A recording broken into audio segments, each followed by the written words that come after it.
ingredients para sa lulutuin nating trending tofu square. So, ayan. So, bumili ako kanina sa palengke nitong malaking tofu. Ito ay 35 pesos lang. Tapos, meron tayo ditong cornstarch. Pwede din naman ang harina, pero mas maganda daw, di umano, ang cornstarch para crispy. Dagdag sa crispiness ng ating tofu. And then, may egg tayo dito.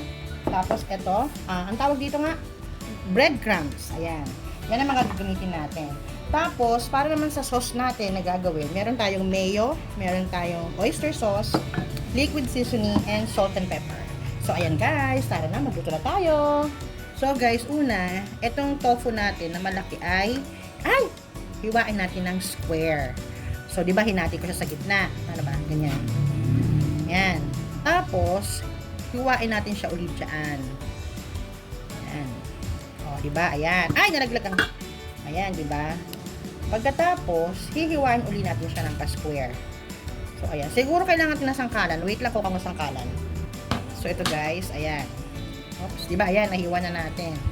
Tapos, hihiwa ulit tayo ng ganyan muna. Parang ilan ba? Pag hiniwang ganyan, tapos ganyan. Siguro no 6, ano? Ayan. Ganyan. Balik ko yung pagkakahiwa ko. Ano ba yun? Tapos, 1, ayan, ganyan. Yan. Tapos, ayan. O, di ba? Ang ganda ng pagkakahiwa ko. Asan na ba isa ko lalagyan? So, ayan. Huhugasan ko pa uli ito, guys. Kasi, yung labas lang ang nahugasan. Ayan, o. Tapos, ito uli. Balik ko, o. Kita nyo, balik ko. Ba yan? Balik ko.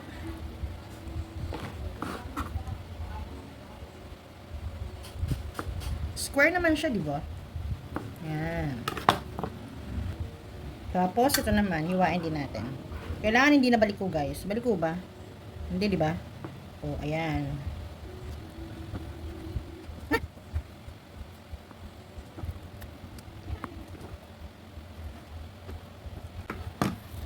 So, ito na siya, guys. Andun yung iba, hinugasan ko, pinapatulo ko. So, ito na sila, guys. Nahugasan na natin yan.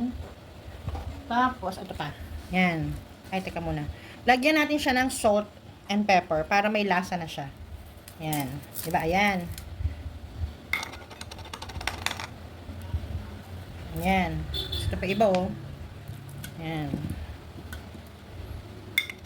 Oh, ay, sorry. Ayan. So, ayan. Puro, ayan naman ang sinasabi ko. Ano ba yan? So, guys, shake lang natin. Ayoko kasi yan, baka madurog. So, set aside muna natin to guys at i-ready ko lang yung ating oil para uminit na siya, ha? So, guys, i-cut na natin yung ating egg. Parang kulang yung egg natin, no? Tingnan nyo. Dalawa lang muna ang anuhin natin. Mamaya tayo magdagdag kasi baka sumobra naman.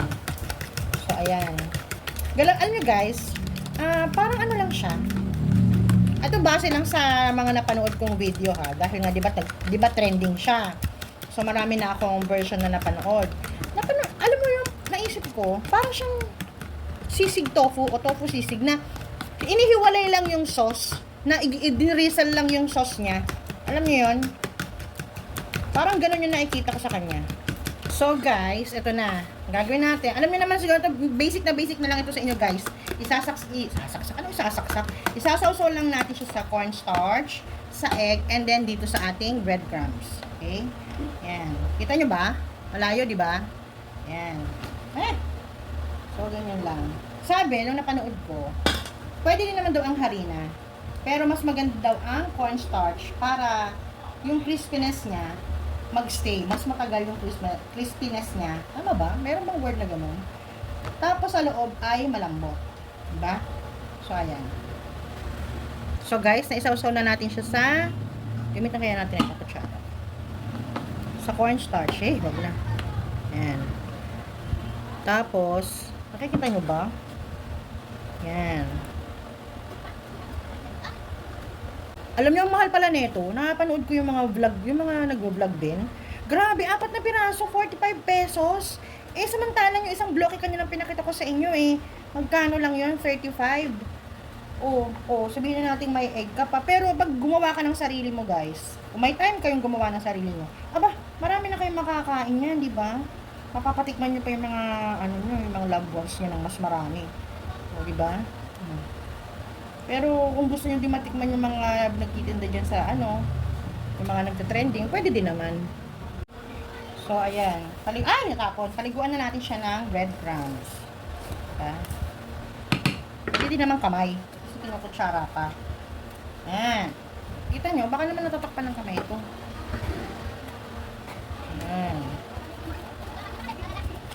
Makaksaya lang daw sa mantika. Pero carry lang guys. Kasi tayo naman ang kakain. Ay, kami lang pala. Diba? So, pwede na namin itong ulamin ngayon for today's video. Ito na rin ang ulam namin. Kasi para rin naman siyang sisig eh. Siyempre, alam nyo naman, di ba sabi ko sa inyo, gaya-gaya ko. Since trending siya, eh, di gayahin natin. So guys, ito na. Piprito na natin siya. So guys, prito na natin. Ready? 1, 2, 3. Oops. O, di ba? So, ayan guys. Balikan na lang natin siya mamaya pagluto na. So guys, check natin kung pwede nang baliktarin. Pwede na. O, di ba? Ayan o. Kailangan katamtaman lang yung ng apoy ng stove para hindi siya mabigla, hindi masunog. Kumbaga, luto hanggang loob. So guys, luto na siya. Hanguin na natin. Oops. Ay. Ito na siya guys, oh. Tada! O, di ba? Okay, next.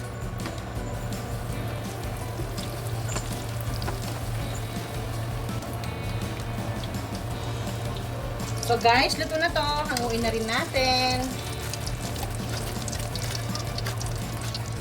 So guys, para naman sa sauce natin, meron tayong mayonnaise. Kahit anong mayonnaise, pwede nyong gamitin. So ayan. Simple lang to guys. Alam ko, sisiw na sisiw sa inyo to. So ayan. Lagay na natin lahat. Diba? Ayan. Oops. Tapos, oyster sauce. Huwag natin ilagay muna lahat kasi maglalagay tayo ng liquid seasoning. Ito, liquid seasoning. Siguro mga, ayan, kalahating kutsara lang. Tikman muna natin kung anong kalalabasan, ha? Ang bango. May sisig nga. So, ayan guys. Salt pa pala. Wait lang. So, tikman natin. Masang mayonnaise. Tapos, lagyan natin ng isang kurot na asin. Ayan. Tapos, lagyan natin siya ng konting white pepper, guys.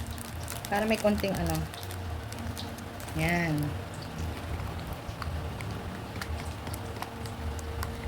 So, guys, okay na itong ating sauce. Nagdagdag lang pala ako netong onion powder. Ayan, guys, oh.